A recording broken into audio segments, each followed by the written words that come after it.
It accepts neither the sin nor the virtue of the living creatures born into this birth as its own.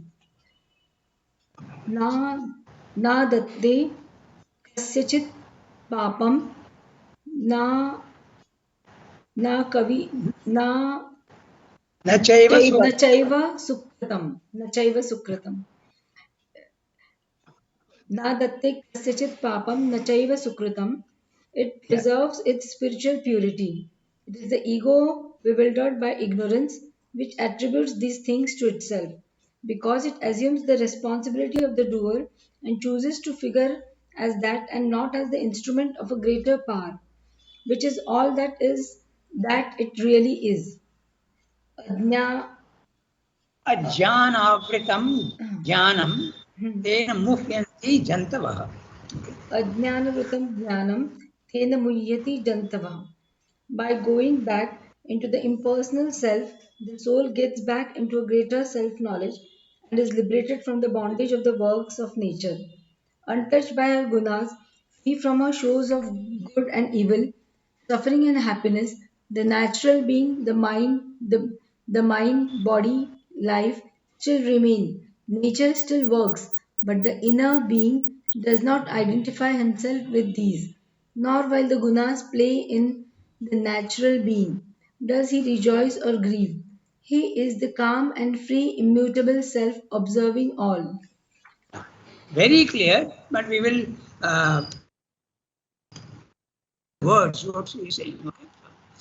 So he he the consciousness of the soul when it rises to the Akshara consciousness. And the Akshara consciousness is the second level of the spiritual planes. First level is Kshara Purusha. You are in ignorance and identified with your body, mind, life. Second level, which is describing here in this para, is the Akshara, the immutable, non acting, only watching without judgment. This is the second one. And the third one is a Purushottama, where there is harmony between the Saguna and the Nirguna, the action and the actionless being. Okay, so the soul, when it is like a ladder with three floors, okay, or like a building with three floors, ground floor, first floor, second floor. Okay, so when he the ground floor, can hardly see, and he is in ignorance, ajnana, ignorance, not seeing the reality. So there is this description, and we'll read each sentence and see whether it is clear. Okay. He must. Who is the he? The ordinary human being who has got a soul and he has also got a body, mind, life. Unfortunately, he identifies himself with the body and not the soul at the beginning. But to be free, what does it mean to be free? The soul comes out of the body, mind, life and is not anymore imprisoned by the body, mind, life. Okay, so that's a free. He has to he has to get back from nature action to the status of the akshara. So nature is your universally it is matter, the principle of life and the principle of mind. Individually, it's your body, vital and mind. Okay, so this is so he has to come out of there and go to the status of the akshara. Now, in other words, nature action. Okay? At level 1, there is constant action. There is no place where there is absolute static condition. You may feel that it is static. The Himalayas are static. The stone in the lying in the road is static. You may feel it is constantly moving. Okay? The nature action. And level 2, no action. It is static. Okay? That's what you have to understand by the word status. Don't think status means level. Okay? It does mean the English word status means level. Okay? He has a very high status in government. You can say like that. But here Sridhar is using the word in the sense of static, no movement at all. Okay? So you have to be very careful with the words. Okay? He will then be Trigunatita. He'll be Atita, beyond the three gunas. And the three gunas are Sattva, Rajas, Tamas. Okay? Beyond the gunas. Then when he goes to the Akshara consciousness, what happens? So I'm really describing. Knowing himself as the Akshara Brahman, the unchanging Purusha. Note the word unchanging. There is no change at all, which means absolute static condition. No change. The change is going on in the body mind life, but the consciousness is static. It doesn't need to move at all. It is impersonal, infinite, eternal. You feel yourself to be. Okay? The knowing himself as the Akshara Brahman, the unchanging Purusha, he will know himself as an immutable, impersonal self. The word immutable is very clear. No change. Okay? No time also. Change implies time. So when you are in the Akshara consciousness, there is no time. Because if there is time, there will be change. Okay? The two go together.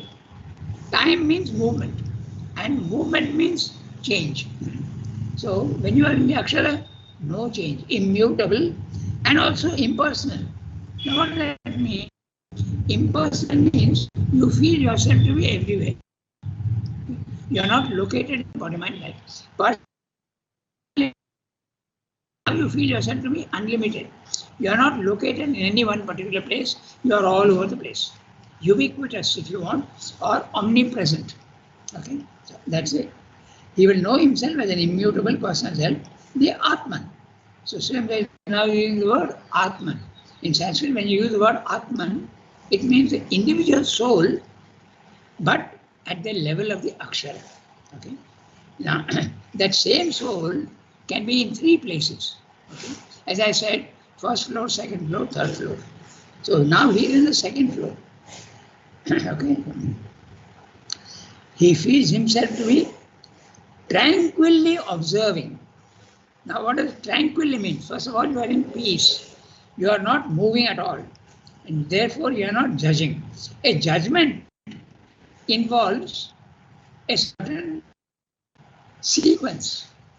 See something and then you come to a judgment. There is sequence and movement of thought. But when there is no movement of thought, there is no judgment. So tranquilly observing only observing and not judging, and impartially supporting the action. The word impartially means exactly that. There is no judgment. Okay? Impartial. You are not pulled either to left or right. You are watching. That is not our condition in the physical world. When we are watching something, there is immediately a judgment. Okay, this is good, this is bad, this is should not be done, things like that. But when you are in the Akshara consciousness, you are just watching. And you are tranquilly observing and impartially supporting the action. Now note that, very interesting. It's a condition where you are watching your body mind life doing all sorts of things and you are supporting it. Now note interestingly that even when the body mind life is doing something according to us wrong, okay, telling a lie or eating too much, okay, you are just watching. It's an action that you are watching and you have yourself permitted that to happen. Why should the soul permit the body mind life to do something negative and wrong? Because negative and wrong are only your understanding of things. When you are no good and bad, okay, there is only action. Action which takes you higher and action which takes you lower. And you are saying that action which takes you lower is bad and action which takes you higher in consciousness is good. But at that time, the soul has to experience everything. So it experiences the whole range, good and bad. Good and bad are words that you use at level 1. At level 2, you are not using these words. You just see something going down and something coming up. Absolutely. Okay. So that word supporting the, you are actually wanting to do all that. Okay. Himself, but himself, he is watching and himself is calm, no movement, indifferent. Indifferent, not taking sides. Okay, indifferent is impartial. Okay, but indifferent is what things. Huh? Indifferent means I don't care. It's not in that sense. Okay, it is in this sense that I don't judge. In that sense, indifferent, untouched. Whatever is happening at the body mind life, the pleasant and the unpleasant, all the experiences that are coming in the body mind life, thoughts, vital emotions, and even physical sensations. Nothing is reaching you. Why? Because you have lost contact with your body mind life. You are outside, you are not. So it's exactly like if my friend is suffering, I don't suffer because I'm separate from him. But if I have sympathy and I'm connected with him, even vitally, then I will suffer a little bit. Okay? But that's in the Akshara consciousness, there is no connection with the body mind life. Okay? That's according to Gita is there is a connection, okay, and you become the Anumanta, and then you become the Bharta. You are actually supporting. Change the using the word supporting the action, that is Bharta. Okay. Now, motionless, pure. He is using the words pure and one with all beings in their self, not one with nature and her workings.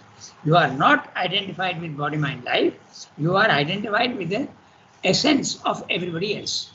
You are seeing the soul when you feel yourself to be one with everybody. The individual soul now becomes a universal soul, which is called a cosmic consciousness. You are aware of everything else happening, but without judgment. Okay? So, nature and her workings. Workings again is action. So, in nature, there is always action.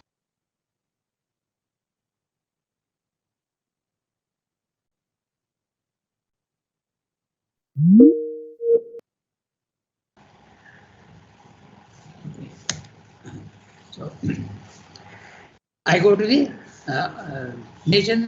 I go to the next sentence. This self, though by its presence, authorizing the works of nature, though by its all-pervading existence, supporting and consenting to them, Prabhu Vibhu, okay, does not itself create works or the state of the doer or the joining of the works to their fruit.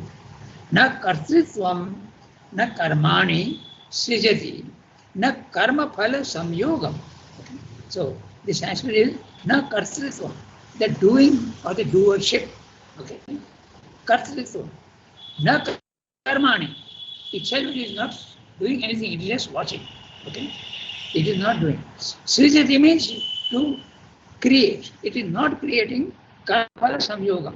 You are not even identifying yourself with the fruits of your labor. You are just watching. Okay. So, but only watches nature in the kshara working out these things. Swabhavastu pravat. The nature is going on acting in the physical world and you are just watching. Okay. So you are absolutely unconcerned. This is the, but you are supporting. Okay. So this is also very interesting. Prabhu, Vibhu. Prabhu is the Lord, the personal and the impersonal Lord. Vibhu is the V in Sanskrit means widening, going outwards, okay, extension. So Vibhu is the impersonal. The Prabhu is the personal and the impersonal, and Vibhu is the impersonal. He is just watching. Does not create works or the state of the doer or the joining of the works to their fruit. Now, this is very interesting. The divine does not directly do actions in the physical world. He does it through his nature. The divine is impartial. The transcendent never acts directly in the physical world. Okay? Remember that interesting story about the man who is drowning in the sea? That's a very good illustration for this truth. That the transcendent, the divine does not himself come down directly because he has made rules of the game and he sticks to the rules. I will not come down myself, but I will do my work through nature. I will create nature and she will do the work for me. It's like the manager who deputes his assistant manager to do the working at the physical at the level, at a lower level. Okay? So this is what you have to understand. न कर्तृत्वं न कर्माणि सृजति न कर्मफल संयोगम. Okay? You are not concerned at all with what's happening, but only watches nature in the kshara working out these things. Swabhavastu pravartate. So if you were greedy, the greed will continue in the body mind life. If you were selfish, the selfishness will continue in the body mind life. Swabhava is going on. But you are watching absolutely unconcerned. Okay? You are watching from the way. Now, this is if you read the sonnet of Sri Aurobindo, the self. Okay? You will understand exactly what he is saying. Okay? Sri Aurobindo, of course, using the sonnet in a very interesting manner, is called the self. So, he says, I am free. The man who is free, who is in the Akshara consciousness, is I am free and I am not concerned with anything at all. Okay? Then same way is asking him, okay, are you sure? Then he said, yes, I am absolutely free of nothing. But then when his dinner is not ready, he starts cursing. So Sandra says, how come? He said, I am not cursing. The consciousness is not cursing. In the body mind life, that is cursing at that level. Okay? So that is what is meant by only watches nature in the kshara working out these things. Swabhava, the old nature in you goes on working. It will continue. You are not concerned with it. That is the reason why in India,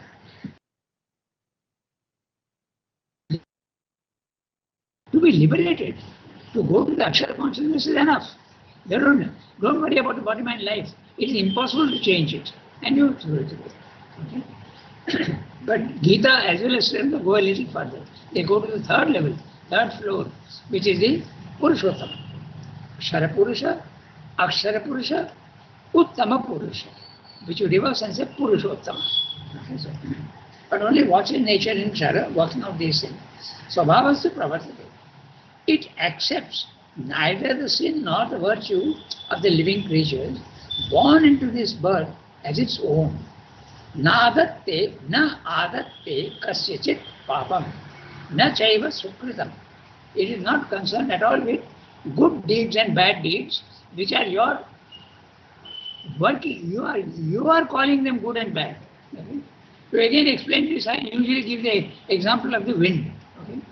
The wind, when it is very slow and very pleasant, you say, ah, very nice. So you are saying good. And when that same wind starts going at 200 kilometers an hour, you say it is bad, it is destructive. So the good and bad, sin and virtue are all your interpretations of the wind acting in a certain way. But when you go to the Akshara consciousness, you are seeing only the wind. You are not seeing whether it is soft wind or hard wind. Okay? No judgment at all. It is about working. It is working sometimes intensely, sometimes working lazily. Okay? That's all.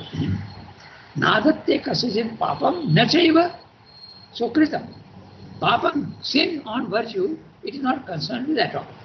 Now, this is a very interesting thing because even the papam and the evil deeds are also giving experience to the soul. That is the reason why everything is allowed. In the beginning, the soul agrees to everything to acquire experience in the world. What is the world? Full of dualities. So it experiences both. Okay? Then it preserves its spiritual purity. The spiritual purity is the Akshara consciousness, which is absolutely one, calm, motionless, untouched by anything, static, indifferent. This is the condition. I said it's one of these states of the soul in different positions. Level 1, level 2, level 3. Now, it preserves its spiritual purity. I go to the next sentence. It is the ego bewildered by ignorance which attributes those things to itself. Yeah, very clear. When you are judging good and bad, it's your ego which is doing that, not the soul. Okay? The ego is doing, and what is the ego? Ego is a distorted and disfigured consciousness of the individuality. Okay? It is the soul which is throwing its shadow into the body mind life and it becomes the ego. It is distorted. Okay? There is a truth to ego. It's a personality. You feel yourself to be a person, but that's a very distorted image. When you identify yourself with the soul, you realize that, oh, the what I was thinking myself to be is only the ego, is a shadow of the soul. It is not the soul at all. Okay? So that is it. It preserves its spiritual purity. It's the ego bewildered by ignorance which attributes those things to itself. What are those things? Good, bad, okay, pleasant, unpleasant, all these things you are interpreting in that way. Ego. So because it assumes the responsibility of the doer. Okay? I don't think the animal has got a sense of doership because the ego is very rudimentary. Ego is there in the animal, but not as in mind.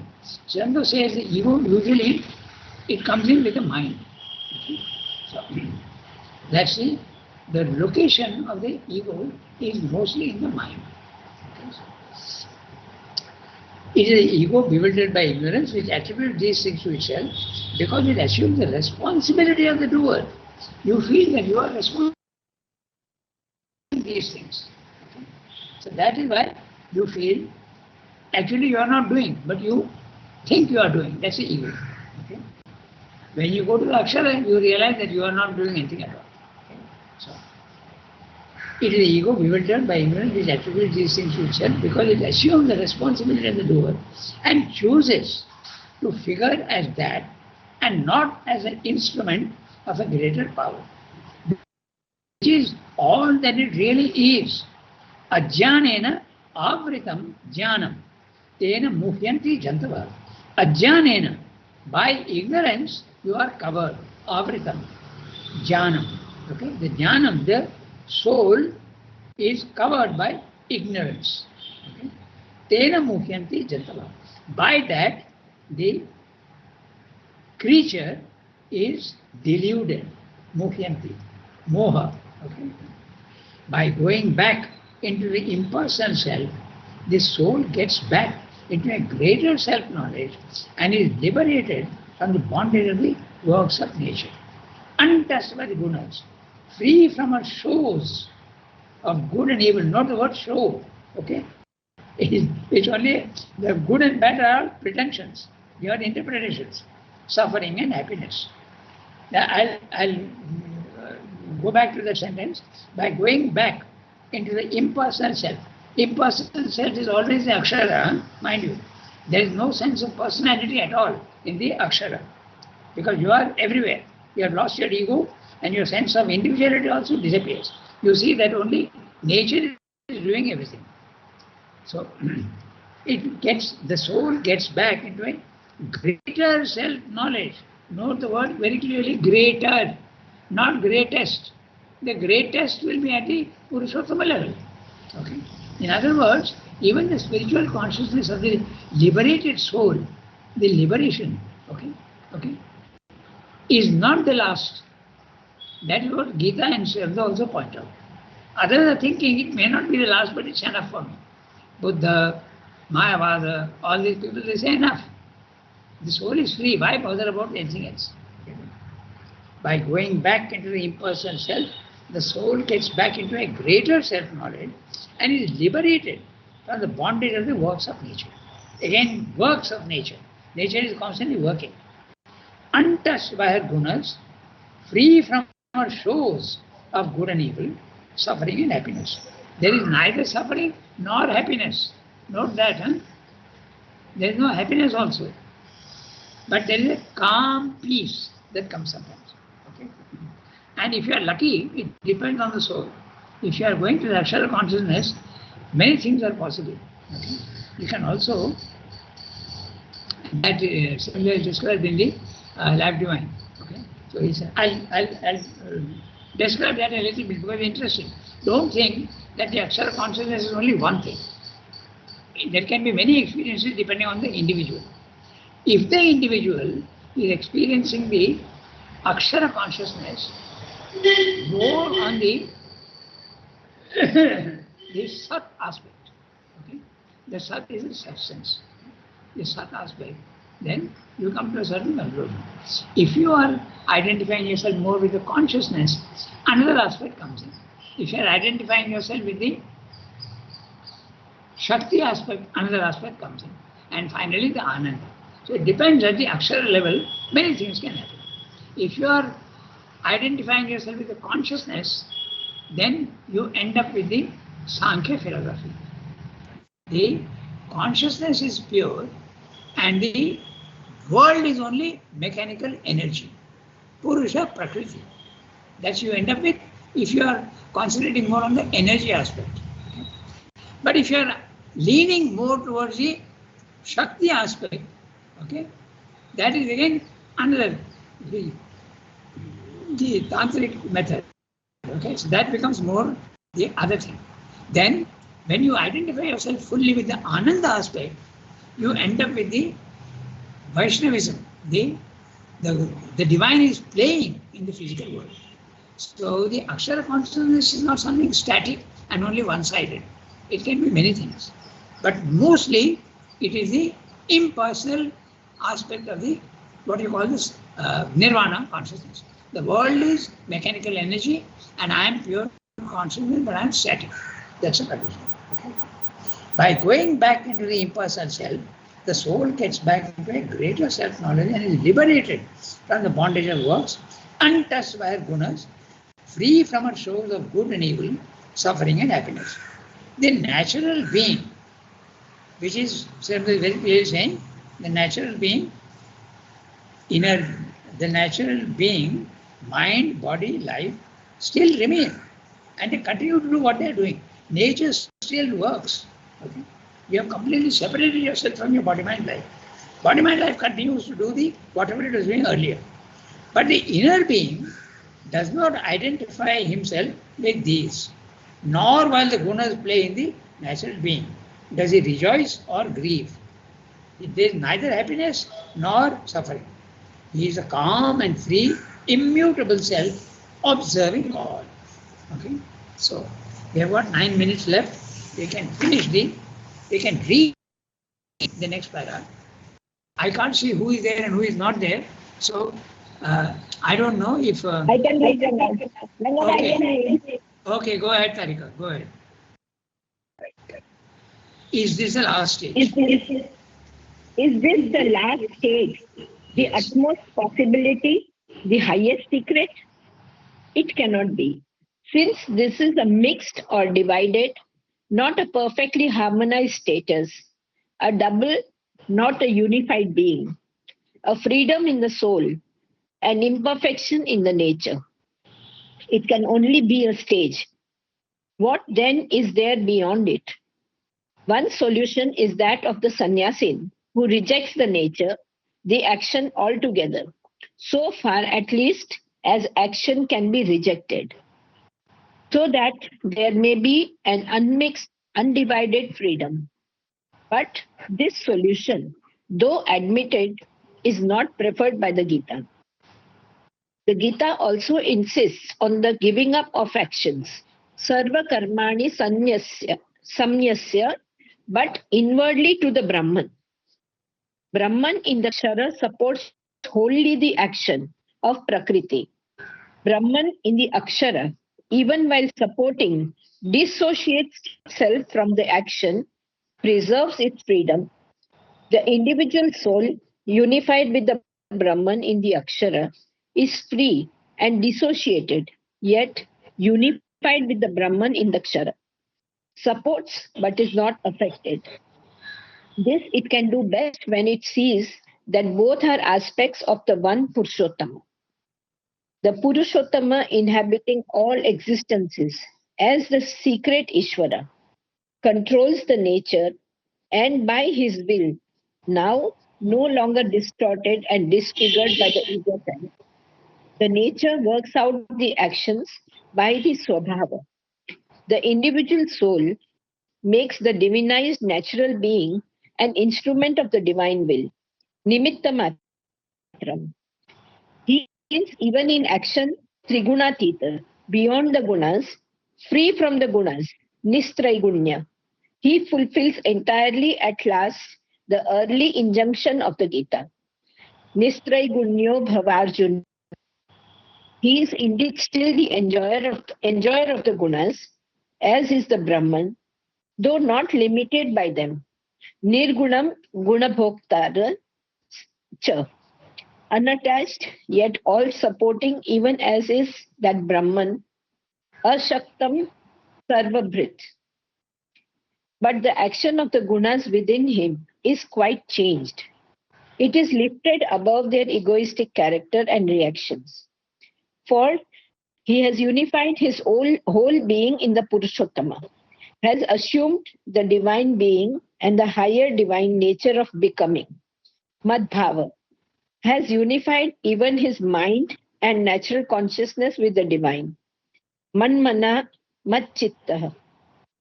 This change is the final evolution of the nature and the consummation of the divine birth, Rahasyam Uttamam. When it is accomplished, the soul is aware of itself as the master of its nature and grown a light of the divine light and will, divine light and will of the divine will is able to change its natural workings into a divine action. Yeah. So, very clearly, Srimli is saying, is this the last? Is the Akshara the last? Because until now, in India, I mean, it's only one aspect. I won't say that it is a major aspect, but most of the yogis, they want only liberation, but they are not thinking of the next stage, going and becoming even Purushottama. They are not thinking. So this is what Srimli is saying, and the Gita also is agreeing with that. Okay, so is this, by the way, Srimli mentions in one place that in India, every route, every road to the divine consciousness has been explored. In one letter, he says, after all, India has done 100 times more in the spiritual field than any other country. Okay? So everything has been explored. If you go this way, what happens? If you go that way, what happens? Because you don't need to go to the divine only in one way. The divine is infinite. You can approach it from 100 ways, okay? 100,000 ways. So we still have about 3-4 minutes. So basically, we'll go through each sentence the next time. But basically, what he's saying is that when you go to the Purushottama level, the static condition changes.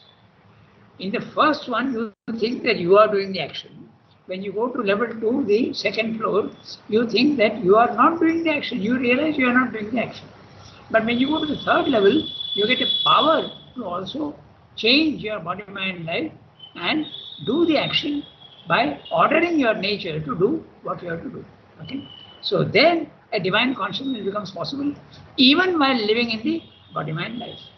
Note the Akshara consciousness is divine consciousness relatively, but without a body, mind, life. Okay? You are living in the heavens, Ananda Loka, Brahma Loka, Go Loka. Okay? All these words are there. Don't think that heaven is only one. There are many, many words there. Infinity is not one. There are levels of infinity also. Okay, so that's what he's saying. So Sri Krishna is telling Arjuna, you are getting disturbed and very, very saddened because you have to kill your own people. But that's because you are living at the ground floor. You are thinking that you are the action doer. Go to the second level and realize that you are not the action doer. Okay? He's saying, Nistray Gunya Bhava, Arjuna. Oh Arjuna, Nistray Gunya. Don't be at the Triguna level, go to the Nishchaya Gunya level. And there you will see that you are being commanded to do the action. And now that action, you will not consider it as a murder. You will consider it as a divine work. It's a work given to you and you are doing it. It's not that since you are doing murder and you are doing something bad, all those ideas will disappear in the Akshara consciousness. That's basically what is being said here. And the rest is very interesting. You have to only be an instrument. The soul becomes an instrument of the divine at the highest level. It becomes the obedient servant of the divine.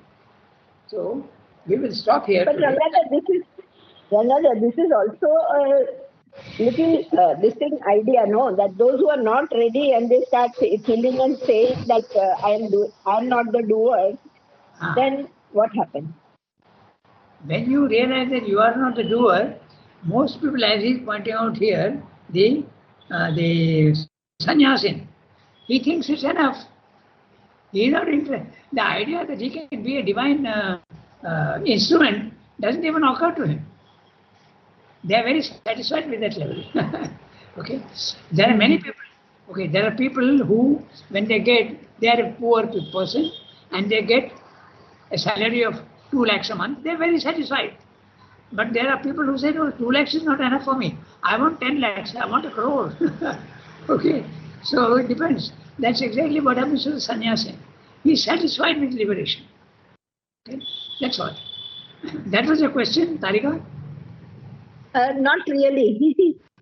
Ah, Not so, really. I didn't mean that. I didn't mean that. I said when you are doing something wrong also, but you have to realize, no, that I am not the doer. If you say doing wrong things, you say no, I am not the doer. Then okay. That is a misinterpretation of the higher truth. That's the reason why every level has got its own truth. But when you are in the Akshara consciousness, you will not say that because you are not the doer at all. When you cannot, okay, I'll put it this way. When you are in India, you mm, are subject to the Indian laws. The yeah, laws of America or England or France don't apply to you. So this is what you're saying. When you are in mm, the ignorance of level one, you are mm, applying the laws of level two to yourself, which is false. yeah, Now it's clear. yeah, yeah, So that's a falsehood. Okay. When you feel that you are responsible, then you mm, can't say that I am not responsible. mm, Yeah. So when you are yeah. responsible, you are at level one. When But you it are can it can lead to being non-responsible, no, when you are acting. no, that is a falsehood. That's a total falsehood. I can Mm, do whatever I want because I am acting only by my nature. Okay, mm, that is that is completely wrong. The animal can say that. Okay, I am mm, acting according to my, if it could say, but the animal acts according to its nature, but without claiming that I am the doer. mm, Yeah, it's a falsehood. That's a, yeah. exactly. But when you are in the Akshara consciousness, you will never say that I am the doer. You are free. You are more than satisfied with that. Okay? Mm, yeah. Okay. Thank you, Ranga. Okay. Now I want to know if Jishnu is there or Kiran is there, how do I see who is there on the